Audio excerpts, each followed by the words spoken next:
Hey everybody, good morning, good afternoon, good evening. Welcome to Beekeeping for Newbies.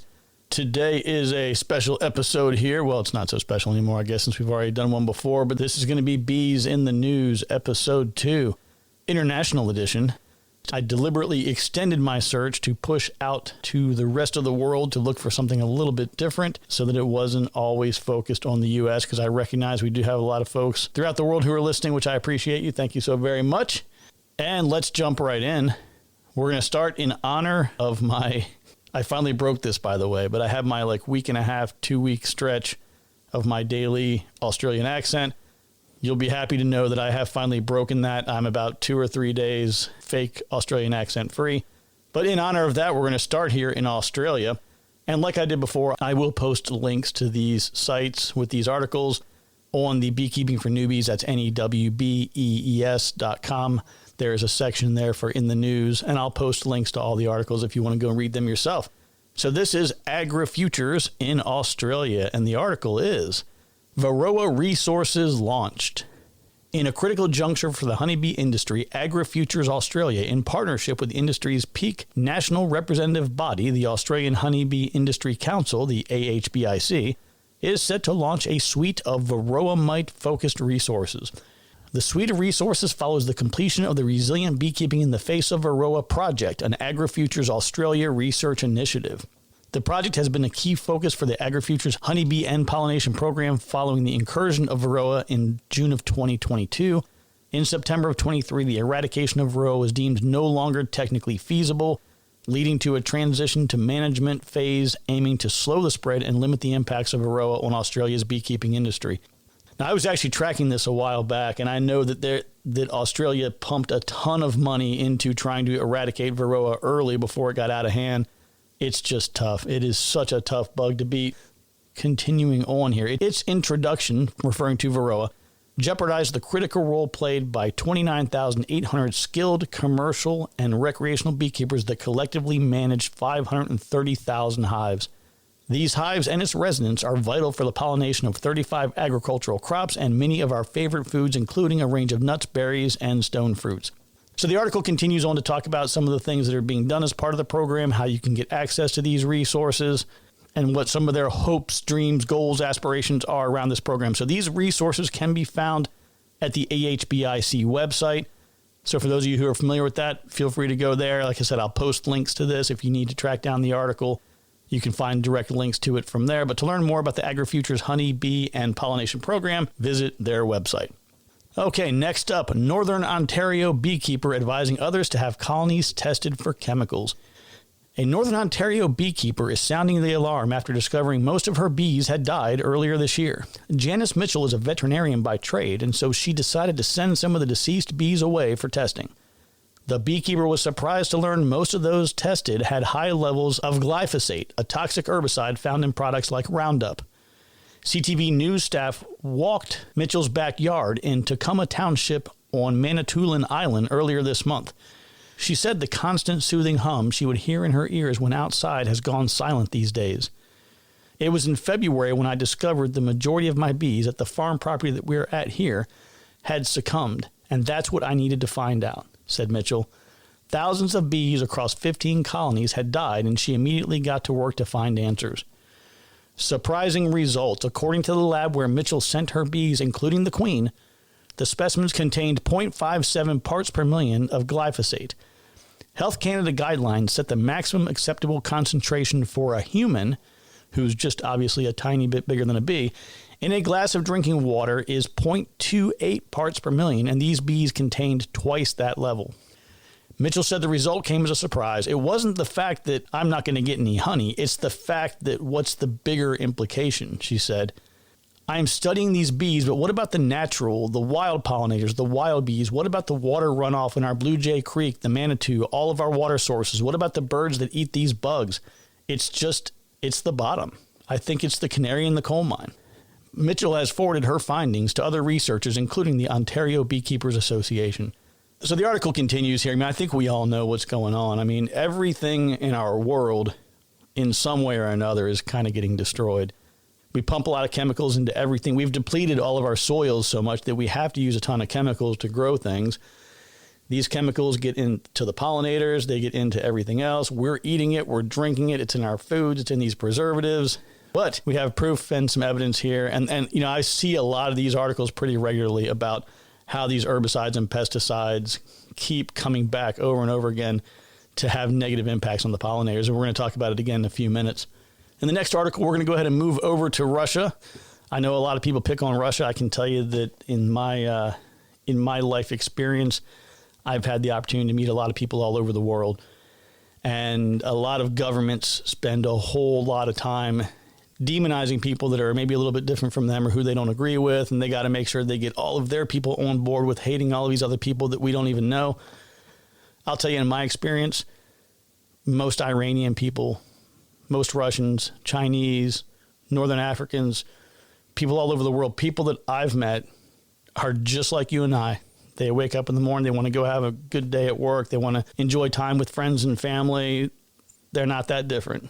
But we have to continue to perpetuate this narrative of evil and hatred and all this kind of stuff. All the Russian people I've known and met have all been good people, great beekeepers out there, a lot to learn from them. But this one's coming out of Russia. Sorry about the rant. A proposed bill on increasing fines for violations of pesticide use in Russia to protect bees and the environment. In the State Duma, a bill has been introduced to increase the fines for violations of pesticide use rules. Fines for legal entities will rise to 450,000 rubles. The project was initiated by the Industrial Beekeepers of Russia. Incorrect pesticide use kills bees and harms human health.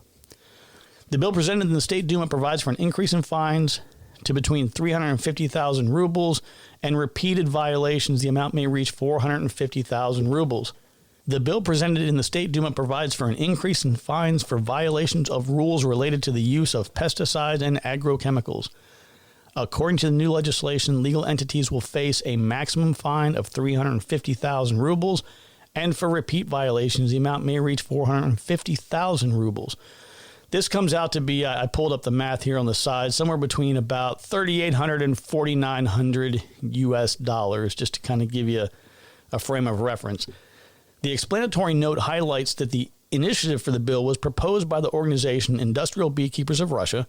The authors note that under current legislation, administrative fines for legal entities range from 10,000 to 100,000 rubles, or administrative suspension of activities for up to 90 days. For individuals engaged in entrepreneurial activities without creating a legal entity, the fine ranges from 2,000 to 5,000 rubles. Anyway, the article goes on to kind of talk about how these fines are assessed, repeat violations, who gets what, whether you're a private citizen or whether or not you're a regulated entity.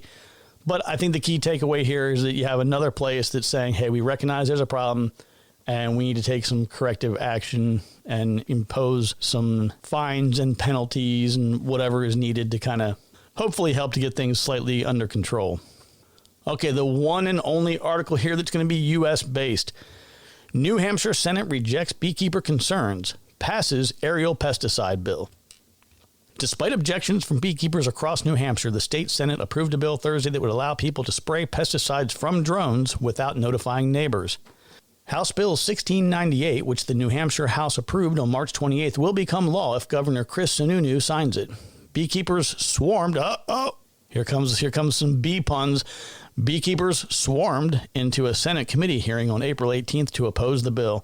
They said they want to be notified before aerial spraying so they can protect their bees by temporarily keeping them in their hives.